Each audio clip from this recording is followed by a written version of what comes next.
ധോണിയുടെ കാലത്ത് ഇന്ത്യയുടെ ക്യാപ്റ്റൻസി സ്വപ്നം നഷ്ടമായ 3 സൂപ്പർ താരങ്ങൾ ആരൊക്കെയാണവർ നോക്കാം. മൂന്നാമത് യുവരാജ് സിംഗ് ആണ്.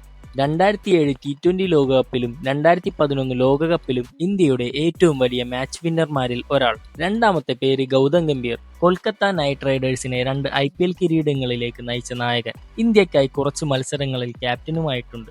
ഒന്നാമത്തേത് വീരേന്ദർ സെവാഗാണ്. രാഹുൽ ദ്രാവിഡിന് ശേഷം ഇന്ത്യയുടെ നായകസ്ഥാനത്തേക്ക് ഏറ്റവും ശക്തമായി പരിഗണിക്കപ്പെട്ട പേരുകളിൽ ഒരാളായിരുന്നു സെവാഗ്. ഇന്ത്യയെ നയിച്ച മത്സരങ്ങളിൽ മികച്ച പ്രകടനവും നടത്തി. പല ക്രിക്കറ്റ് ആരാധകരും മുൻ താരങ്ങളും സെവാഗിന് കൂടുതൽ അവസരം ലഭിക്കേണ്ടിയിരുന്നുവെന്ന് ഇന്നും അഭിപ്രായപ്പെടാറുണ്ട്. ഇവിടെ ഒരു കാര്യം വ്യക്തമാക്കണം.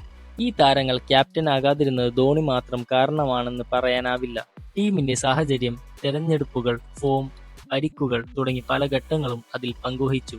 പക്ഷേ ഒരു കാര്യം ഉറപ്പാണ്, ധോണിയുടെ വിജയങ്ങൾ അത്ര വലുതായിരുന്നു. അതിനാൽ ഇന്ത്യക്ക് വർഷങ്ങളോളം പുതിയ നായകനെ തേടേണ്ട സാഹചര്യം തന്നെ ഉണ്ടായില്ല. നിങ്ങളുടെ അഭിപ്രായത്തിൽ ഈ 3 പേരിൽ ഇന്ത്യയുടെ സ്ഥിരം ക്യാപ്റ്റനാകാൻ ഏറ്റവും അർഹത ഉണ്ടായിരുന്നത് ആരായിരുന്നു? സെവാഗാണോ, ഗംഭീറാണോ, അതോ യുവരാജാണോ? കമന്റിൽ പറയുക. വീഡിയോ ഇഷ്ടപ്പെട്ടാൽ നമ്മുടെ ചാനൽ സബ്സ്ക്രൈബ് ചെയ്യണം.